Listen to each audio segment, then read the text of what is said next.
I've done a bit of content lately talking about switching from streaming services to collecting physical media again, such as Blu-rays and DVDs. Doesn't mean I'm leaving streaming services altogether because it still complements the collection you have, but you're not reliant on it. So if they put prices up, for instance, you can leave at any moment and quite happily too. I'm really happy with my collection. It's quite vast. I sold a lot of content in the past though, and it's a bit annoying because I can't remember which ones, but obviously I kept my favourite ones. So that was a good starting point. I'm starting to slowly replace DVDs for Blu-rays, but at the same time, I'm aware that some are fine. So with a really old film, it really doesn't matter. So what I wanted to do is show the difference between how many movies you can get used compared to new, and compared to even new, compared to the brand new releases, and maybe something that isn't quite as new. Because I've got a great example here, perfect example, in fact. So I've been buying a lot of Blu-rays. It'll look far worse than it is. Money wise, it isn't as bad as you think. And what I'm doing is allowing myself the freedom for the future. So the more I invest now, the less I have to invest in the future. And then you can be picky about which ones you want. You know, it's the starting point that's good. I'm a collector, so if I'm not collecting movies, I'm collecting books. If I'm not collecting books, I'm collecting CDs. If I'm not collecting CDs, I'll be buying video games. There's always something with me. And in all honesty, it gives me plenty of content, though. It's not a waste of money. In my eyes, it's not a waste of money. I don't trust the streaming services anyway. Even when you buy the films, I don't think you truly own them. And I've already spent money, and I'm like, I don't want to invest in these platforms anymore. So let's invest in my own collection where I own it. No one can ever say you can't watch that, or a license gets cancelled, you know? So I don't want to go too heavy there. So all of this lot cost me £15 each, £14.99, £15. And it's going to blow your mind a little bit, but we'll see if it's worth it. Bear in mind, it's personal preference. This one was a bit of a... Because I know how much you can get in the used market, for instance, I was really torn with this. Normally, I wouldn't bat an eyelid because I'd think, you know what, I want to watch it. I'm paying for it. This time, I was like hesitant, but I really want it because I saw it in the cinema, and I'm like, you know, we want it. So to put in perspective, I recently spent about, I think it was £13.99 on Wolverine and Deadpool, or Deadpool Wolverine on Ultra HD on Prime Video. So I own a digital version of it. And in hindsight, I'm like, I wish I'd just got the Blu-ray now. I know it's only HD, not 4K, but at the same time, it'd be nice in my collection. Maybe when the price drops, I'll own it. And I think that's one way to do this. If you could always have a digital content, but you can either buy the digital Ultra HD and then buy a Blu-ray later when the price drops, or do it the other way. You could always buy the Blu-ray when it releases and then buy a digital later on when the prices drop, or there's a sale, or never have both. It doesn't matter. But anyway, so got Twisters, £14.99. So that's just one movie, but it's brand new. It's a new release in the UK. I don't know when it released in America. Clearly, they always get it before us. But I saw it a couple months ago in the cinema, and I absolutely loved it. Bear in mind, Twister, the original one, I watched like crazy in the 90s. It was one of my favourite films. So that's £15. For the same price, these two are brand new as well. Of course, the cellophane's gone. I've opened them. And that is the original Twister, which I had on DVD, but I wanted it on Blu-ray because, again, it's a film I love, and I don't want to watch inferior quality, and it drove me nuts in the end. And Jurassic World Dominion, I have it on the streaming platforms, but I also have the other two on Blu-ray, and I wanted this one to finish the collection. So, effectively, when you're looking at the new purchases, you can either have realistically two, maybe even three, depending on which ones you buy. But mainly, it's going to be two for the price of a brand new release. So it's up to you which one you want. Doesn't mean that one's better. It's just that these have already been watched, and this is like a new experience. It's, again, going to be personal preference.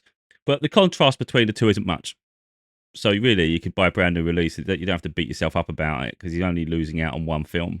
You know, you can do that over time. Now we've got this huge, bulky collection from Music Magpie. All of that for the same price as that. All of these. They were literally 12 films, I think it is. Wait a minute. 1, 2, 3, 4, 5, 6, 7, 8, 9, 10, 11, 12, 13, 14. Well, 14 films for 15 quid. What's that red one? It looks terrible. Oh, Deadpool 2. Okay, we're going to see if they made a problem as well. So first of all, I ordered 2 copies of Guardians of the Galaxy by accident. And there was another film I messed up. Avengers Endgame. I already had it. So I was like, shit. So I've contacted customer services, said, look, can you swap them? Those two, give me Venom and The Greatest Showman. It was just quick because I had to come up with something quick. Yeah. So anyway, we'll see if they've swapped them or not. It'd be a bit annoying if they haven't, because they did say they would. So anyway, here they are. They're all coming out now. Infinity War, that's the one we needed. So we've got Avengers Infinity War. Bear in mind, all these now for the price of that one film. That alone, a few years ago, you'd say that was worth, that would have been brand, obviously when they're brand new, they're coming out at that price, aren't they? Deadpool. Bear in mind, I've gone Disney and Marvel pretty much on this, but there are a few curveballs. Guardians of the Galaxy. This one says Blu-ray 3D. Includes 2D Blu-ray. All right, so this has got both. Put it in the wrong way around. That's impressive when you get some like that. You know, when you get two options. All right, we got a Blu-ray, we got a 2D and a 3D. We'll have that. Huh. Beauty and the Beast, the animated one. With Disney. Despicable Me 2. Zombieland. Guardians of the Galaxy 2. Again, this is my to remove my reliance on Disney Plus. Bear in mind, this has cost 15 quid. It's pretty much like a 1 month membership of Disney Plus. Then you're not relying on it so much. You do that for a couple of months, you ain't relying anymore. Right, they need to come and sort this out. So that was the one they should have replaced. Avengers Endgame. I did ask them not to send that, so I don't know why they messed me up. All right, so they obviously haven't replaced them, so I'm going to have to contact them. Now, these ain't cost a lot, and that's why it gets annoying when you contact them, because you're like, for the sake of £1, it's like, but then you're just stuck with it, you know? Yeah, Guardians of the Galaxy again. So we've got 2 Guardians of the Galaxies now. my own fault ordering. I'll decide whether it's worth bothering with them or not. I'll contact them. Cinderella. Beauty and the Beast. Yeah. I've actually got that on DVD, but I wanted it in Blu-ray because I absolutely love Beauty and the Beast. And Deadpool 2. So I'm obviously put them 2 in there, even because I did order them. But effectively, all them. But I'll try and hold them up without them blowing up because I think they're going to go everywhere. All that lot. And I wouldn't say they're weak films. You've literally got two Guardians of the. Well, actually, we've got 2 Guardians of the Galaxy plus a copy of it. We've got 2 Avengers films. We've got 2 Deadpool. We've got Toy Story. We've got Cinderella. We've got Beauty and the Beast. But that's a shitload of films for 15 quid. Bear in mind, that lot there is the same price as that. Brand new. So if you leave the used market alone for a bit, when you're trying to build your collection, all of a sudden you're building up a massive library and you won't be reliant on the streaming services anymore, you know? I think the main thing to do is collect some TV series. For instance, I keep showing it, but I'm freaking in love with it. And that is The 70s Show. This is an example of what you can't get on the streaming services in the UK. That is not even available. If you don't have the DVD, you ain't watching it. But like, for instance, I've got the Big Bang Theory box set. It's like, what keeps you, effectively, what you need to do is think what keeps you hooked on those platforms, and then buy it. And then now you're free. For instance, Harry Potter, when that comes on, a lot of people are going to think, oh, I love watching Harry Potter. Just get a box set. I've got it on DVD, but I've just ordered the entire box set for about £7 on Blu-ray. There was a box set of the 10 discs for like £11. No, it's for £4.80, I think it was. You can get 1 to 6, which means Deathly Hallows isn't in there. So I was like, wait a minute. If Deathly Hallows was on there for a £5, so 2 each is £1.20 each. That's £2.40. So I was like, for the sake of about £7.50 total of dedicated to them films, I could replace my DVD Harry Potters for the entire collection of Harry Potter in Blu-ray. I was like, yeah, we'll do that. Because that's one of the things you don't want to watch in lower quality, you know? But again, the entire collection of Harry Potter used in Blu-ray is half the price of this one new. Now, the thing is, it's not about...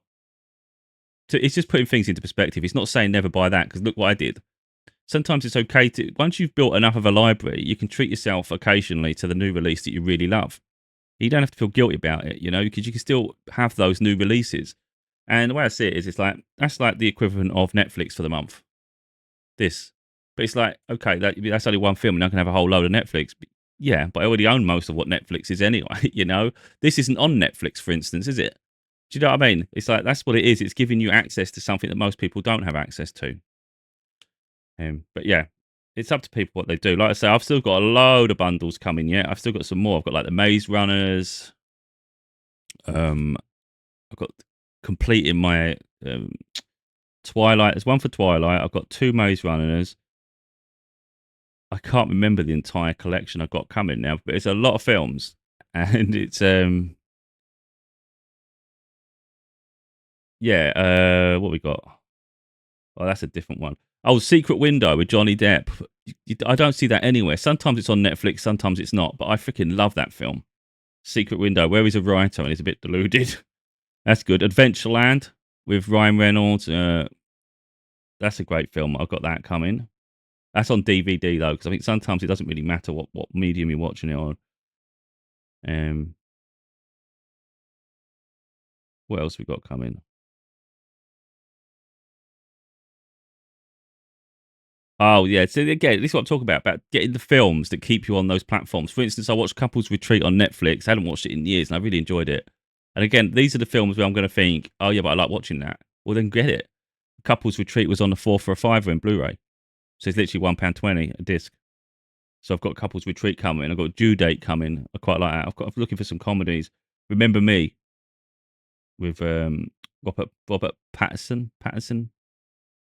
Um, but yeah, it's more like sometimes it's about just finishing a collection off and transforming it to Blu-ray.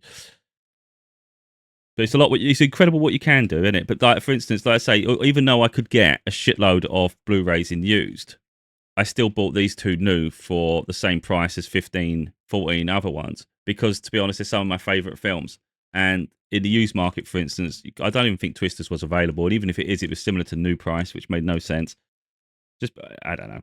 And Jurassic World Dominion just isn't on a cheaper deal right now, so it made no sense to go used on that. So it was like we'll just get them because I want them. I don't want to be waiting. Sometimes it's a case of that as well. Yes, I can build my collection and go mad, but sometimes it's like I don't want to wait 2 or 3 years to watch a film. If we're going to keep waiting for the prices to drop, sometimes it's like that. So, for instance, I was like hesitant to get Twisters, but it was like I can't bother to wait 6 months for it to drop. But like, do you know what I mean? It's £15. Maybe in 3-4 months it's £10 instead of £15. But I'm having to suffer for £5. And then if you want it for 6.99, maybe you got to wait a year. And it's like, or even longer. And it's like, yeah, this isn't worth it. Sometimes it's worth just getting something you love and add it to your collection, and then you're proud of that. And then, well, so that's the way I see it: is you get something you truly want, and then you can complement around it. But yeah, but that's good. It's about finding the places to buy, of course, as well. Like I like CEX. I like CEX and Music Magpie because obviously you can return them if there's an issue. For instance, the 2 I've got duplicates of now. That was annoying because they said they'll take care of it. Um, and they are covered. So, like, if there's any issue with the disc, obviously you can get them swapped. Whereas if you get it from a private seller, you're kind of stuck. Yeah, I ain't seen any scratches. That's kind of what I was looking for to see if there's any scratches. Because that's going to be the only issue with used, which is why I'm quite picky. If I was buying it off eBay, for instance, I'd want to see undercovers of the cut of the discs. I don't want someone just saying I got this. It's like, yeah, but how good's the quality? I don't need a disc that's scratched to shit. And the real problem is that's going to be the issue with like films. Like it was my worry with this, for instance. There's a little scratch there on that disc 1. Fingerprints all over that. I thought they would have cleaned them, so I might have to go through some of these discs just to make sure. But realistically, as you get your Disney ones, and I was hesitant because the Disney ones are going to be the ones where if you're going to get a scratch, it's going to be them because kids have had them. That's the worry with with those sort of ones.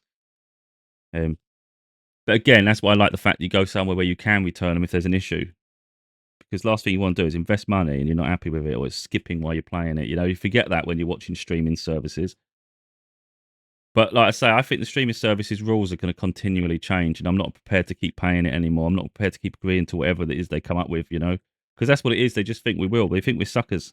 Plus, also, I forgot about this sometimes. I used to like watching some of the bonus content on discs. It says like behind the scenes, or there might be a music video or something tied to the film, and it's like, oh, you forget that. You just watch the film and move on now. Just hemorrhaging. Despicable Me too. If you're gonna have a problem. No, they're good. They're good discs. That's what I mean. I think they clean them for the most part. Zombieland. I do like Zombieland. Yeah, they're good. I think they've been cleaned for the most part. I think effectively, if there's incredible damage to them, I think they clean them. I think if there's not, they leave them. So you might still get fingerprints. Yeah, so like, there's nothing wrong with this disc really, the Toy Story Special Edition, but it needs just a little wipe. Didn't know it was Special Edition. What's Special Edition mean? Bonus features. Free animated studio stories, making Toy Story, filmmakers reflect, over 90 minutes more bonus, deleted scenes, design gallery. Do you know what I mean? Like, you watch that, you won't be seeing none of that on the streaming. You'd only watch the film.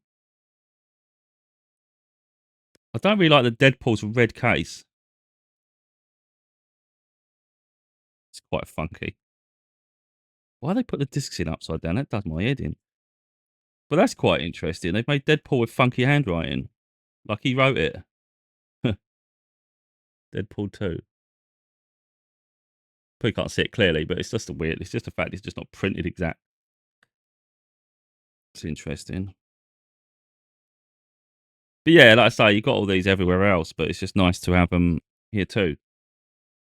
Like I say, that's a lot of content for £15. I mean, that's ridiculous.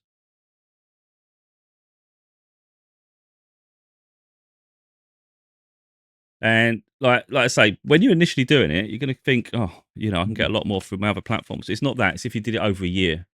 That's what you've got to think. £15. Let's say you did £15 a month, and it's 14 films, and you did that over the course of a year, every month. It's 140 for 10 months, so another 28, 168.